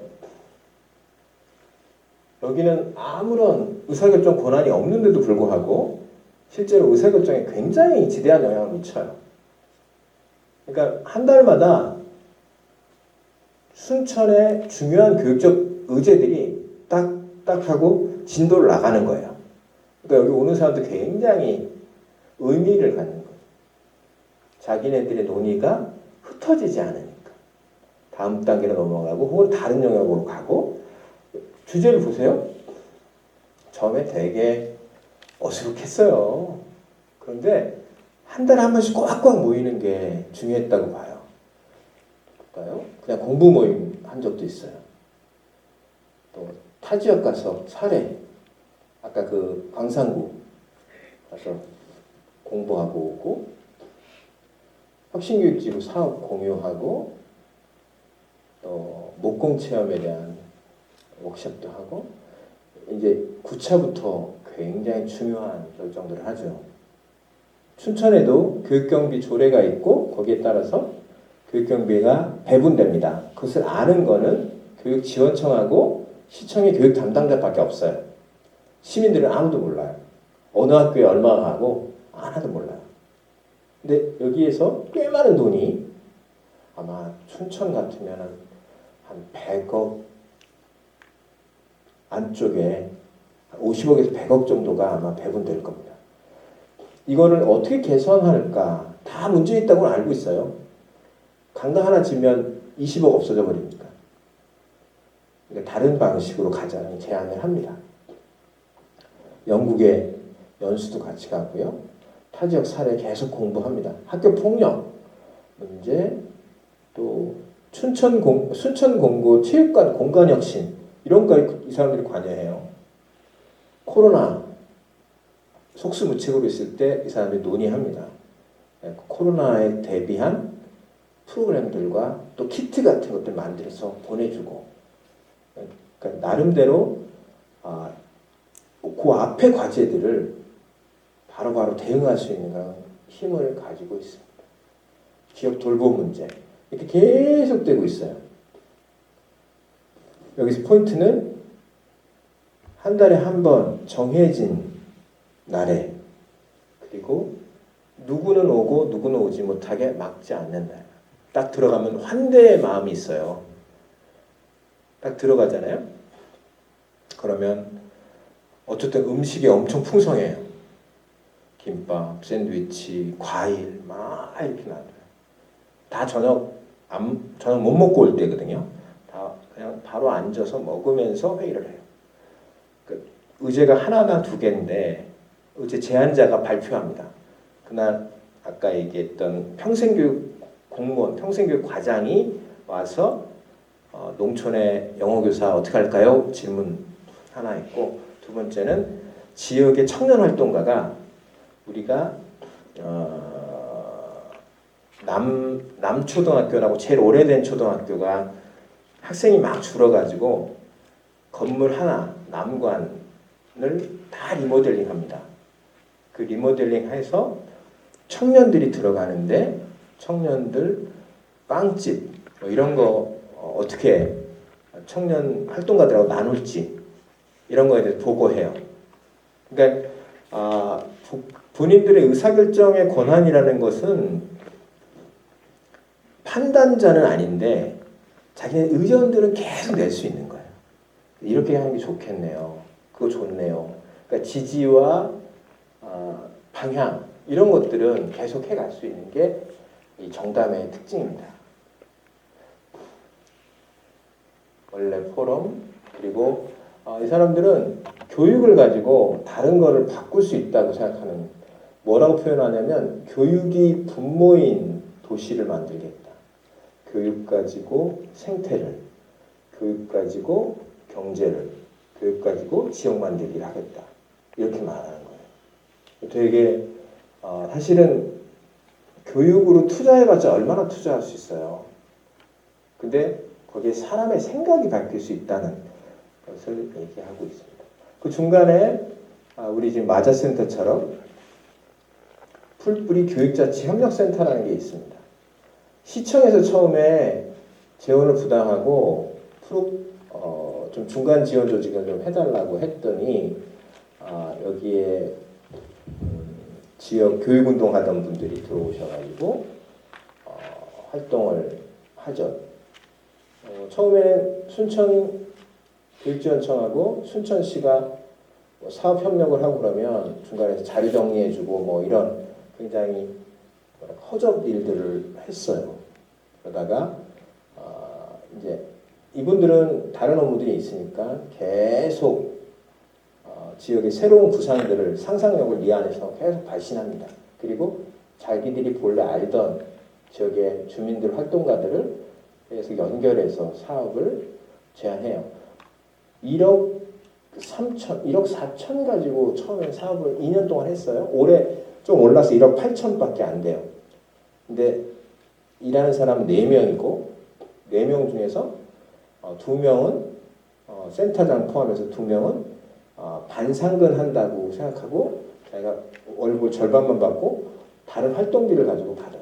뭐 이런 건 사실은 좋은 구조는 아니죠. 그렇지만 이분들이 지역의 자원들을 계속 모아서 순천시의 재원하고 연결하고 순천교육청의 학교하고 연결해주는 그런 중간 역할을 하고 있습니다. 춘천도 그렇지만 순천도 굉장히 많은 그 사업들이 이렇게 부서에 의해서 나누어져 있고, 이건 시청 내 부서들입니다. 평생교육과 일자리과 자치혁신과 도시재생과 지역경제과 사실은 다 연관 없이 따로따로 돌아가고 그거를 서포트해주는 중간 지원 조직이 이렇게 하나씩 있습니다. 지금 마자센터는 저는 마을 자치 지원센터, 춘천시 마을 자치 지원센터는 이런 것들을 다 사실은 안고 있는, 이 안에서 품고 있는 구조를 갖고 있는 독특한 것이고, 전국의 대부분들은 다 이런 것이 분리되어 있습니다. 그런 것을 같이 협업하려면 굉장히 어렵거나 아니면 포기해버려요. 근데 지금 여기서는 평생교육과가 즉 교육으로 일자리도, 주민자치도, 도시재생도, 지역경제도 생각을 바꿔서 연동할 수 있다라고 생각하고 실제로 그런 일들을 진행하고 있습니다.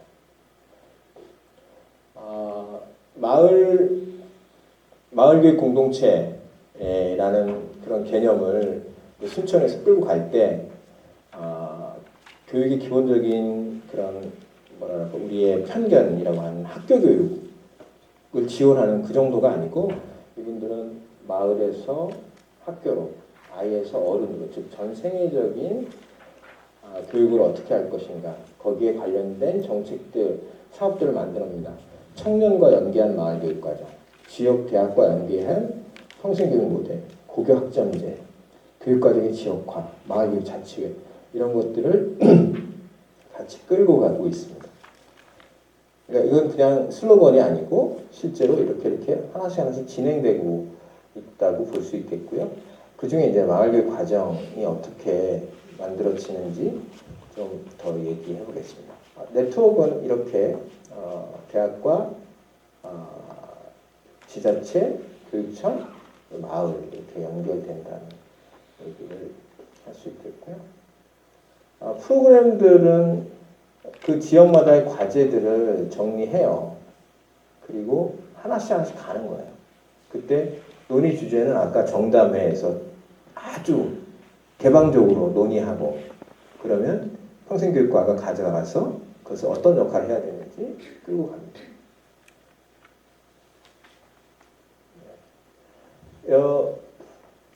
아까 얘기했던 남초등학교라는 학교가 여기 있는데, 이 학교의 공간 리모델링을 하는 과정에서 도시재생 사업하고 연결하고, 또 공동육아 나눔터, 또 청년하고 연결되는 구조, 또 학교 밖 청소년을 일자리 같은 것들도 이제 여기서 논의하고 있습니다. 이건 도시부고요. 농촌부인데 별량이라는 면에서 일어나는 초등학교하고 중학교, 이거 혁신학교들입니다. 근데 각각의 혁신학교가 활동해서 성과를 내는 게 있지만 결국엔 지역의 그 주민들하고 연결해야지 주민자치 그리고 마을교육자치회 이런 걸로 확대되는 그런 구조를 가지고 있는 것이죠. 이게 좀 전에 말씀드린 마을교육자치회고 춘천도 여러 동만 있는 거 아니죠. 춘천도 면도 있죠. 네. 동면이 의사결정 구조를 가져가야 되지 춘천 하나만 가지고는 사실은 의사결정 구조에서 지역성이 대표되지 않거든요. 뭐 소양 쪽에 있는 그 농촌부 같은 경우에 학교 폐교 문제 이런 것들은 춘천시의 입장에서 보면 춘천 전체를 놓고 보면은 사실은 그렇게 주목받지 못해요. 그러니까 그게 지역의 의사결정이라는 게 시 차원의 의사결정도 있고 읍면동의 의사결정 구조가 있어야 되는 거죠. 그래서 춘천은 그걸 마을교육자치회라고 하고 있고요. 학부모, 교사, 마을활동가, 주민자치위원, 읍면동, 행정이 같이 갑니다. 그래서 2020년에 이렇게 6개 지역이 마을자치회를 하고 있고 그중에 올해는 4개 지역이 왕성하게 조곡동, 나간, 벼량, 하나는 잘 모르겠습니다. 근데 이렇게 해마다 그 시 차원에서의 고민을 하는 그룹들이 있고 마을은 마을 단위의 그룹, 논의 그룹을 이제 가져가야 되는 그런 상황이죠. 제가 마을 교육과정 얘기는 나중에 혹시 슬라이드 좀 보내드릴게요. 그러니까 결국에는 학교하고 딱 맞는 곳은 어디냐면 프로그램이에요. 학교는 프로그램을 원하는 거고 우리가 거기서 어떤 활동을 해줄 것인가의 문제인데 동천이라는 그 개천을 그 학교 마을 교육과정으로 넣는 그런 프로세스가 순천에서 유명한 실천인데 지금 오늘은 시간이 없어서 그거는 그렇고 좀 보내드리도록 할게요. 정리하겠습니다. 아까 시작할 때도 주체성에 대한 얘기, 인파먼트 얘기를 했습니다. 결국에는 마을교육 공동체를 만들어간다는 건 사업을 하는 게 아니고요. 결국에 우리가 우리 지역의 교육을 고민하고 책임지고 관여하는 그런 과정이죠. 학교는 늘 우리가 알아서 할게라고 말할 겁니다. 근데 학교에 계속 문을 두드리고 또 개인이 두드리면 혹은 한 단체가 두드려선 열지 않습니다. 교육지원청에서 후원하는 시청이 후원하는 어떤 공적인 모임들을 계속 만들어 가셔야 돼요. 지금 이제 우리는 흐릿하게 모여서 힘을 지금 모으고 있는 거죠. 그런 면에서 지역 주민이 교육에 책임을 진다. 늘 학교 문제로 교육을 수렴시켜버리면 안 돼요. 결국엔 지역 교육력을 만드는 것. 그래서 더 좋은 교육, 학교, 학원, 집을 뺑뺑이 돌고 있는 우리 아이들의 그 건강하지 못한 교육적 환경들을 우리가 조금 물꼬를 다른 데로 좀 터보자. 결국엔 지역사회, 동네, 또 순천시 전체로 터가는 거죠. 그거는 몇 사람이 할 수 없고 학부모 혼자서 할 수 없는 거예요. 결국에는 같이 스크럼을 짜고서 천천히 걸어가는 것이 필요한데 그때 좋은 교육에 대한 상상력, 논의, 역할 분담 이런 게 필요한 거고 교사들, 학교들만 가지고는 안 된다는 얘기는 합의해 가야 되는 거죠. 그래서 지역적 합의가 있어야 된다. 그래서 좋은 교육이 학교에서부터 일어나지만 지역 주민과 지역이 함께 해줘야 되는 겁니다. 보통은 자원동원이라고 생각해요. 더 많은 프로그램이 있는 곳, 강사 있는 곳을 우리가 막 찾습니다. 그런 게 아니고요. 관계망을 만들어 가는 거예요. 좋은 강사는 그 관계망 속에 들어오는 거지. 그래서 그냥 자원을 동원한다고 보면 보통은 구매 구조로 가게 되어 있습니다. 그래서 학교 안에도 돈이 많이 들어가 있습니다. 그리고 방과후 강사나 진로체험 강사 같은데 이제 사업비를 써요. 근데 이런 구조는 학교도 되게 힘들고 우리 지역에서도 사람이 성장하는 구조를 못 만들어요. 한 명의 강사가 본인의 일자리를 만들어가는 거고, 일자리도 굉장히 파편화된 일자리잖아요. 그거를 네트워크 구조로, 관계 구조로 만들어가는 것, 그런 건 전체 지역의 교육 사업들, 공적 사업들하고 우리 마공의 활동들이 결합돼야 돼요. 방과후도 우리가 직접 맡아서 해줄 수 있어야 돼요. 지금 방과후는 다 학교에서 대체를 하고 있거든요. 근데 뭐 협동조합이나 이런 데 사실 줄 수 있어요. 그리고 충남의 홍동중학교, 풀무고등학교 있는 곳에 중학교 이름이 홍동중학교인데, 홍동중학교에서는 아예 지역의 교육 네트워크에다가 자기네 방과후를 다 띄워줘 버렸어요. 위탁, 일종의 형식적으로 위탁인데 그냥 믿고 거기다가 맡기는 겁니다.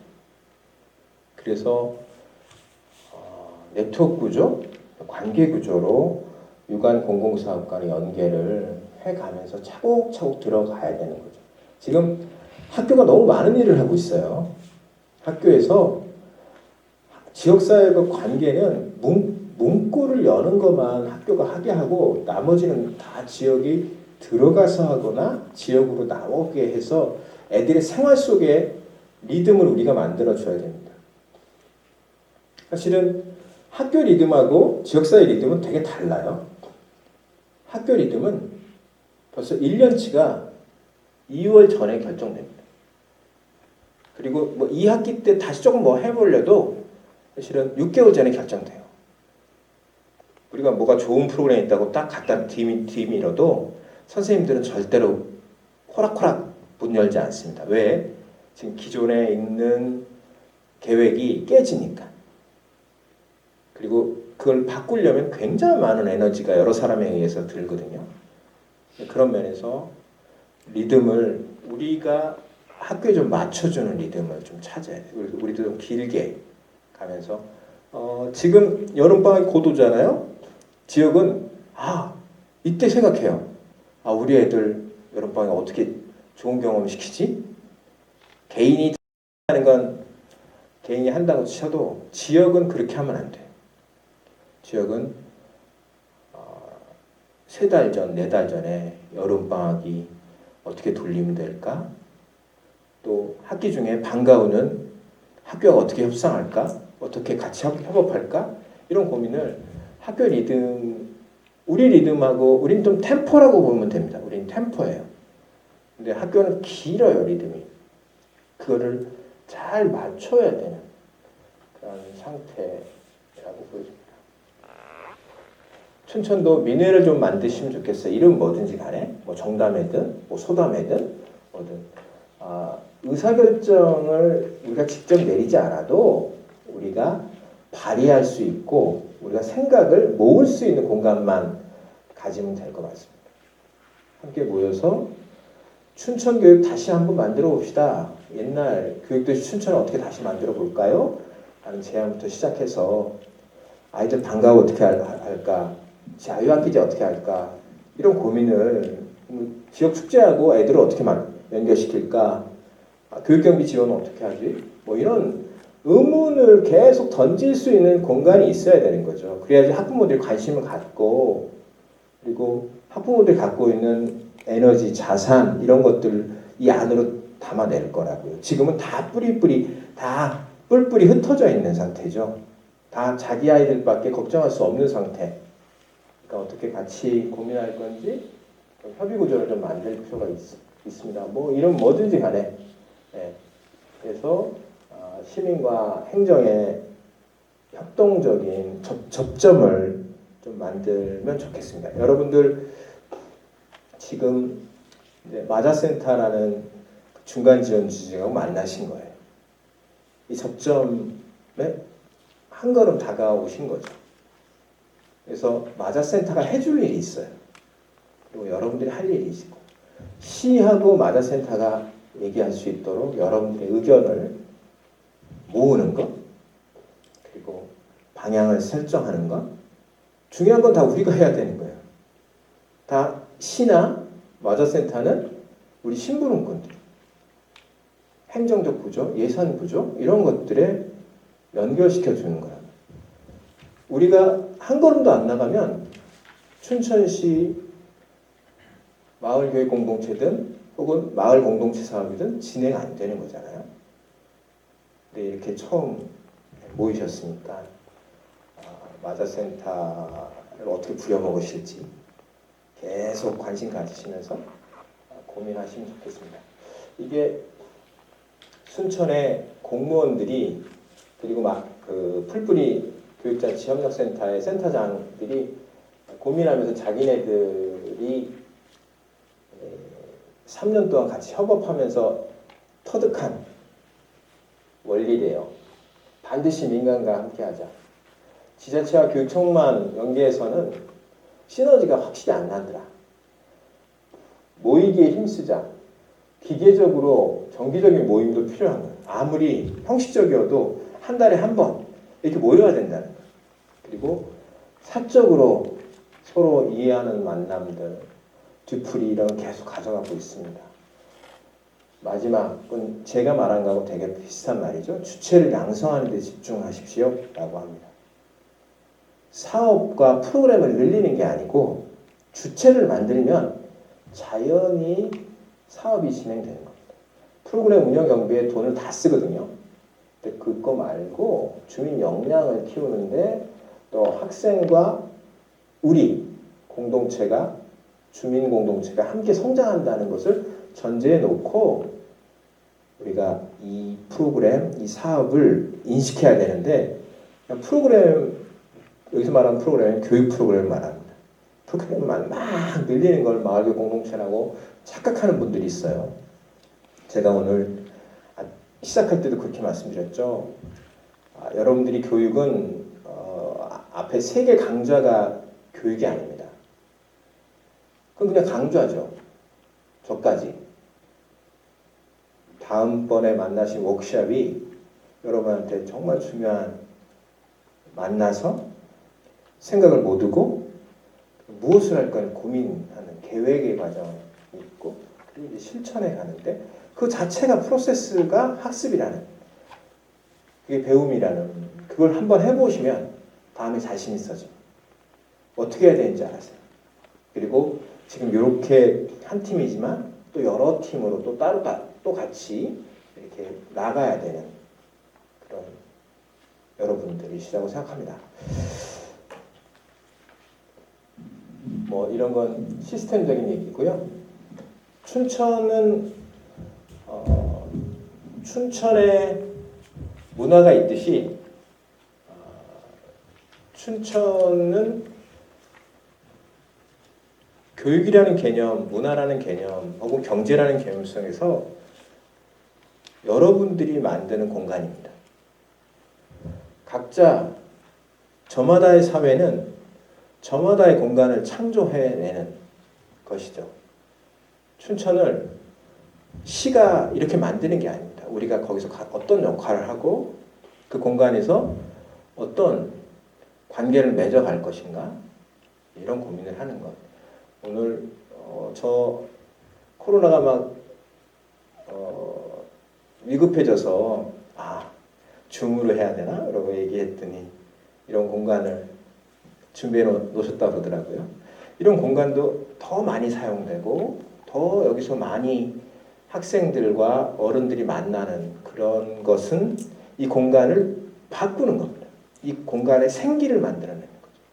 춘천이란 전체 도시의 공간을 무슨 인프라적 공간으로만 도시 계획을 생각하잖아요. 우리는 사람을 생각하는 사람으로서 그 공간 안에 우리들의 역할과 우리들 간의 관계를 어떻게 만들 것인가. 학생, 청소년, 청년, 엄마, 노련, 어르신들 이들의 관계를 어떻게 만들 것인가. 가장 심플하게 할 거는 아동과 엄마들의 관계를 늘리는 거예요. 청소년과 청년의 관계를 늘리는 겁니다. 이게 그냥 이건 규칙같이 생각하시고 하시면 돼요. 아이들을 많이 만나는 엄마들을, 그리고 청년을 많이 만나는 청소년을 어떻게 만들 것인가. 강원대학이 있고 대학이 꽤 많잖아요. 대학도 잘 이용하시고 대학도 지역공원의 과제를 갖고 있어요. 그래서 우리가 그분들이 받는 다른 돈을 가지고 우리 아이들의 교육을 부탁할 수도 있습니다. 근데 우리가 목소리를 안 내는 게 문제인 거죠. 목소리를 내려면 큰 목소리가 나야 되니까 연대에서 목소리를 내야 되고, 네. 춘천에서 마을교육 공동체 꽃이 만발했으면 좋겠습니다. 고맙습니다. 네, 감사합니다. 시간 꽉 채워주셨는데요. 정리 시간이 되긴 했습니다만 아쉬운 분 계실까봐 질문 계시면 한 번만 받겠습니다. 네. 세 번의 강의를 통해서 좀 그동안 고민했던 것들이 좀 정리되고 또 새롭게 정립된 부분도 많이 있는 것 같은데요. 강의 들으면서 마을이라는 단어, 커뮤니티, 지역이라는 단어들이 많이 등장하는데 실제로 춘천 같은 경우는 시 차원에서 그런 활동들을 했을 거라고 생각하고 마자센터와 춘천시가 앞으로 하면 될 것 같은데요. 교수님이 생각하시기에 시 차원의 마을 또는 읍면동 단위의 마을, 또 학교를 중심으로 학부를 이제 학교 중심의 생활권 중심의 마을이 있을 텐데 좀 우매한 질문일지 모르겠지만 어디가 좀 핵심 코어라고 생각하시는지, 어디에 활동가들이 어디서 이렇게 뛰어놀아야 되는지가 좀 궁금합니다. 우매한 질문 아니고 너무나 중요한 질문이고요. 사실은 다 마을이라고 쓰고 있죠. 춘천을 마을이라고 지금 부르고 있는 거예요. 뭐 마자센터도 다 그런 거잖아요. 근데 특히 마을교육 공동체는 즉 학교와 지역사회 연계에서 핵심 그 마을 즉 공간은 학구입니다. 학구. 아주 심플하게 얘기하면 중학교 하나, 초등학교 2개, 주민자치센터. 대체로 이제 읍면동을 기준으로 해서 의사결정을 하고 모으고, 그래서 거기에서 아주 기초적인 아이들의 교육과 돌봄의 욕구가 해결될 수 있도록 먼저 하는 거, 그게 가장 중요하고요. 시 레벨에서 얘기는 지금 이제 우리는 지금 시 레벨에 논의를 하거나 양성 과정을 지금 하고 있는 건데, 이거는 어차피 가요. 그리고 조금 더 도식적이고 행정적인 그런 움직임, 그리고 재원의 움직임으로 먼저 갈 거고요.